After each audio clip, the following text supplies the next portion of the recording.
play our role by what? By enlightening the public. Most people don't know what to do.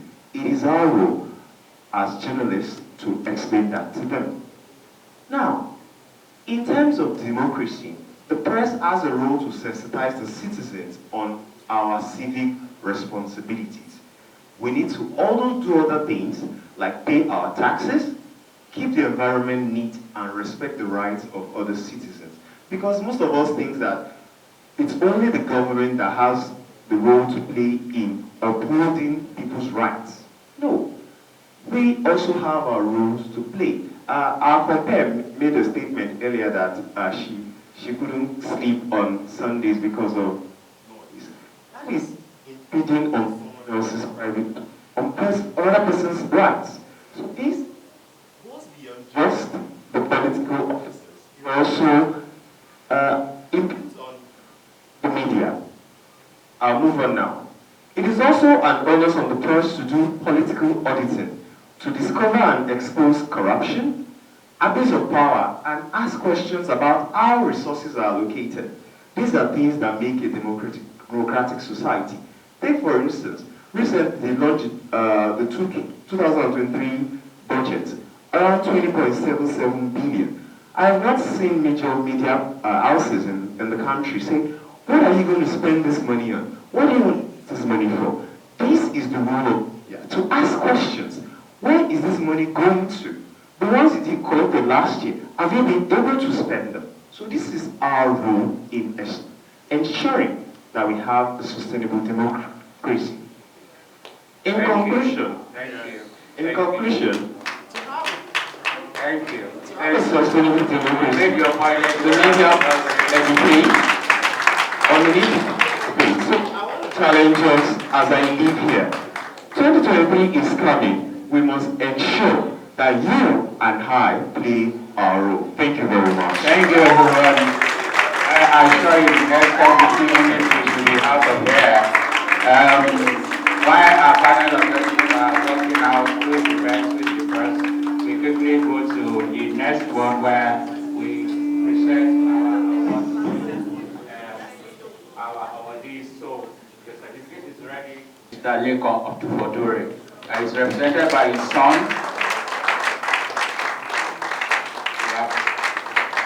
Please come here and stand up. Okay, so before that, Mr. Aliko Tufodure is a journalist and media career development specialist based in Lagos, Nigeria. He has over 30 years of media industry experience.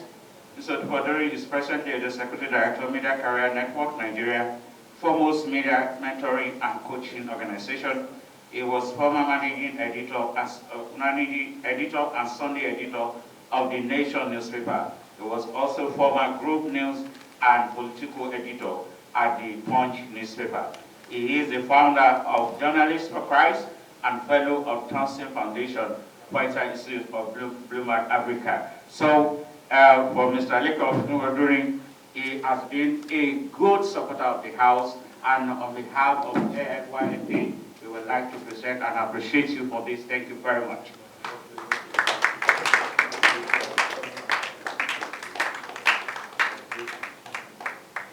We want it's not the ladies first, right? But we want to reserve her for the last one.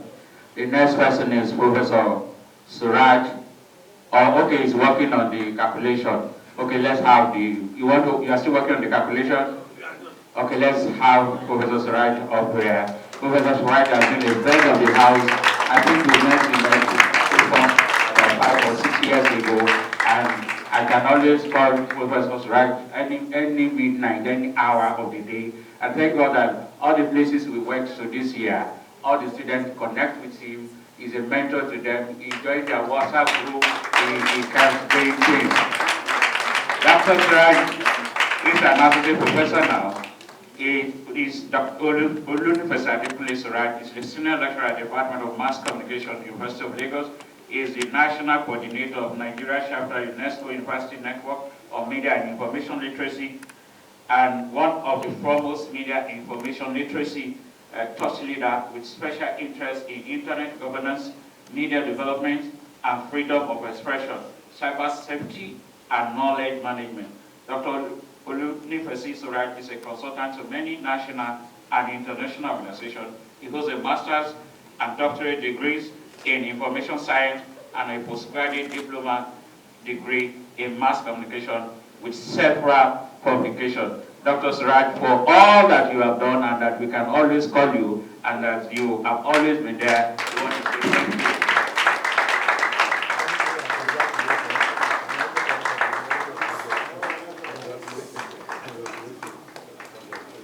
Thank you, sir. Yeah.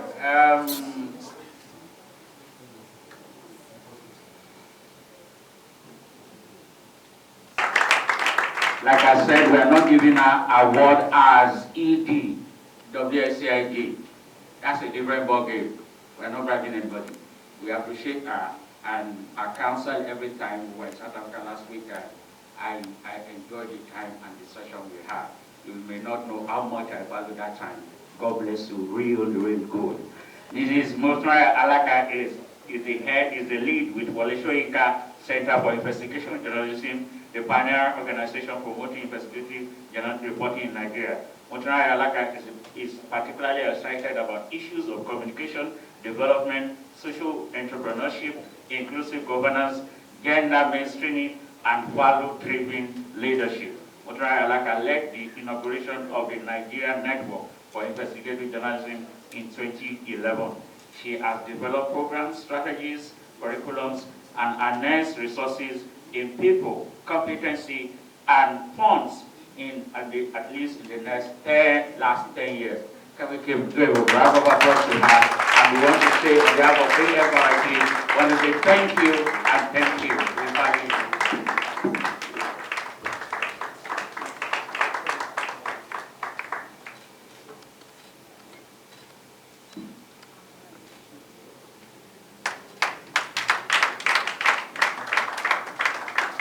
All right. One of the proposed media houses that have been of help to us as an organization is Lagos Television. Please, can you help me read? No, there. It's not that one. There are two things beyond why the Honorable Commissioner Executive will also be there. We just want to say thank you, FTV.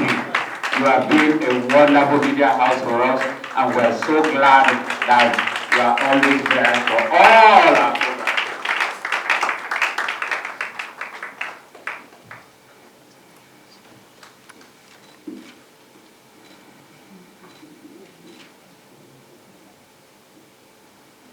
Thank you.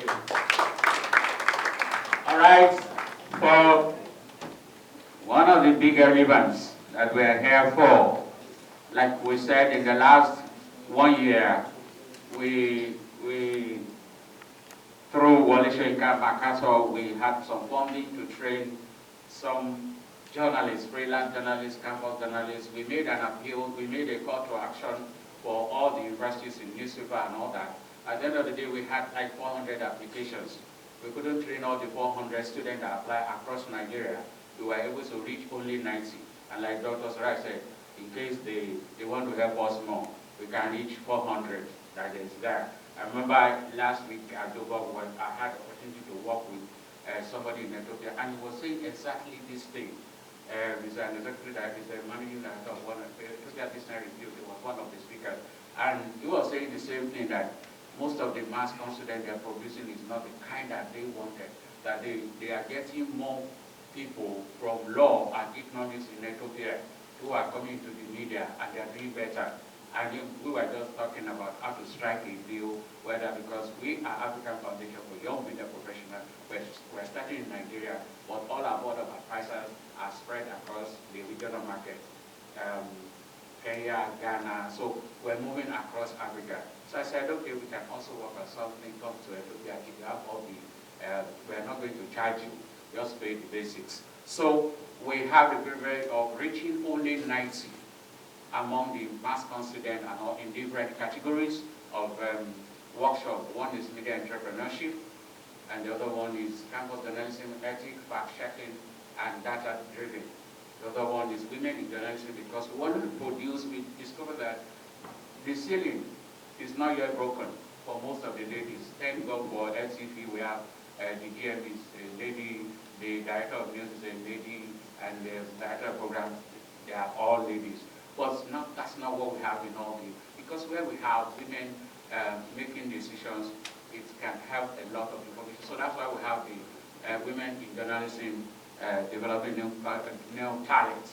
So we had like 16 people, 16 students and freelance journalists across Nigeria, and then we also have disability and inclusion matter, because we discovered like the ED, WSA, they said issue of disability and inclusion is not being covered, and it's a challenge for almost everybody. So we need to begin to talk about this so that they can. So out of all these 90, we have 14 who are distinguished themselves. One of the things that we require is that after that training, we need you to, we have an online newspaper, Nigeria Grassroots newspaper, that focuses on some national issues and underreported issues. So we ask them to go into their regions, into their communities, and do some stories.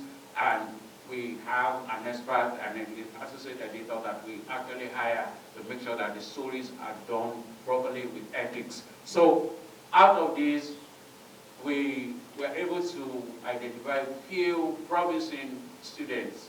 All of them are promising. Some of them, some other guys were also good, but they refused to publish with us. But they published at Sarah because they feel that those are big names. So they didn't perform their side of the story. They rather go for Al-Jazeera, they rather go for all the big names than publishing with Nigeria Grassroots. But these guys, but minus the fact that they just published with Nigeria Grassroots, the quality of the work they did was fantastic, and we're proud of you. Thank you, everyone.